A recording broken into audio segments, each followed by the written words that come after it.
నీకే కనుక ఒక కూతురు ఉంటే నీలాంటి వాడికి ఇచ్చి పెళ్లి చేస్తావా? ఈ క్వశ్చన్ ఆల్రెడీ ప్రిపేర్ అయిపోయాను అంకుల్. ఇప్పుడు నా కూతురుకి ఆల్రెడీ 20 ఏళ్ళు నేను అలవాటు అయిపోయి ఉంటాను కాబట్టి నాలా ఉంటాడు వస్తే ఇంకా ఈజీ అయిపోతుంది కదండి.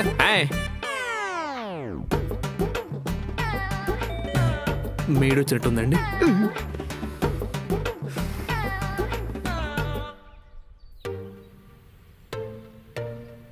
ఏటో చెప్పండి, అవతల నాకు చాలా పనులున్నాయి. చూడండి మేడం.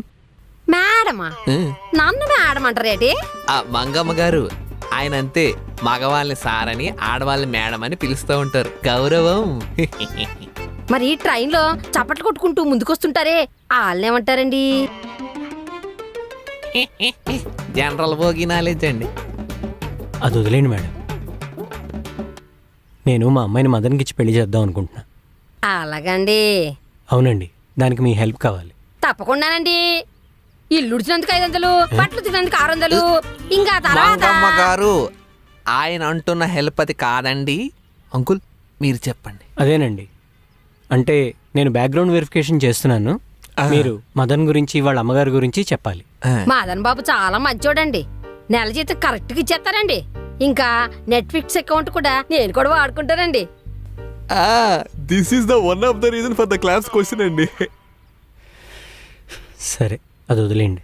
వాళ్ళ అమ్మగారి గురించి చెప్పండి. వాళ్ళ అమ్మగారు మదన్ బాబు కన్నా చాలా మంచివారండి. Moral from maid.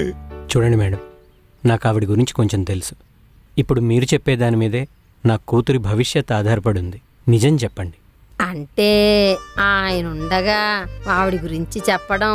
ఆయన అడిగినప్పుడు ఆయన ఉండగానే కదా చెప్పాలి. ఆయన అంటే నువ్వు మదన్. ఓహో, పోనీ నన్ను వెళ్ళిపోమంటారా? నువ్వు వెళ్ళిపోతే ఆవిడ చెప్పేది నిజమో కాదో ఎవరు చెప్తారు? అదొకటి ఉంది కదా. సరే మంగమ్మ గారు, మీరు మనసులో ఏమనుకుంటున్నారో మా గురించి నిర్మోహమాటంగా చెప్పేయండి. చెప్పేమంటారా బాబు? చెప్పేయండి మంగమ్మ గారు, నేనే చెప్తున్నాను కదా. భరించలేకపోతున్నామండి బాబు. ఈడెట్ట భరిస్తున్నానో ఏమిటో. మంగమ్మ గారు ఏంటండి ఇది? రెస్పెక్ట్ లేకుండా అది ఇది అంటారు. రెస్పెక్ట్ ఇవ్వండి. భరించలేమండి బాబు. ఈయన గారు ఎలా భరిస్తున్నారో. That's better. భరించలేమంటే ఎందుకు భరించలేం? 10 నిమిషాలు లేటొచ్చామంటే ఓ అరుస్తారండి. అది మరి అది అంటారండి మళ్ళీ రెస్పెక్ట్ లేకుండానే. అది కాదు, అది విషయం.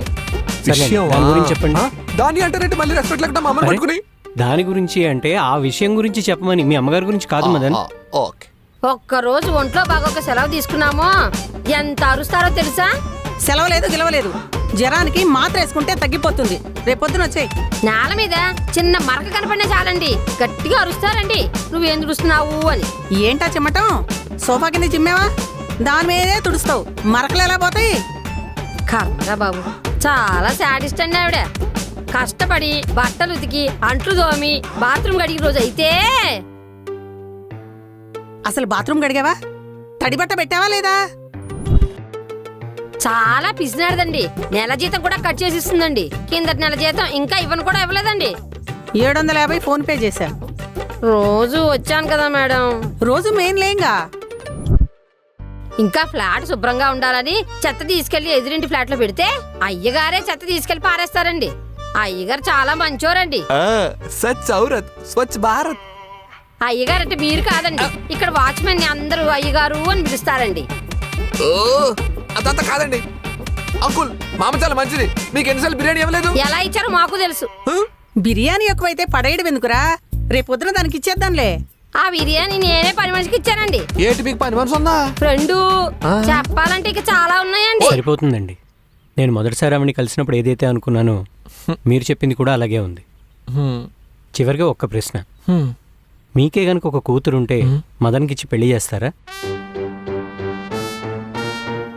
చేయనండి. అది మదన్, చూసావా, నీ గురించి తెలిసిన మెయిడ్ మేడం కూడా నో అంటున్నారు. అంటే తనకు కూడా ఒక వ్యాలిడ్ రీజన్ ఉండొచ్చు అంకుల్, అడగండి. సరే, ఆ రీజన్స్ అడుగుదాం. ఎందుకని మేడం? వాళ్ళ క్యాస్ట్ మా క్యాస్ట్ వేరు కదండి. అది కూడా వ్యాలిడ్ రీజనే కదండి. సరే మేడం, మీరు వెళ్ళండి. కంగ్రాచులేషన్స్ మదన్ గారు. థ్యాంక్స్ అండి. మొత్తం బాకెట్టేయారు కదండి. సరే, క్లాస్కి టైం అయింది, నేను బయలుదేరుతాను. మరి బ్యాక్గ్రౌండ్ వెరిఫికేషన్ కి మా కజిన్స్ కూడా పిలవమంటారా? అర్థమైంది అంకుల్, కజిన్స్ మెయిన్ పిలుద్దామంటారా? ఇప్పటిదాకా జరిగింది నీకు అర్థం కాలేదా మదన్? అంటే అది మరి నేను రుక్కుతో మాట్లాడి నీకు చెప్తాను.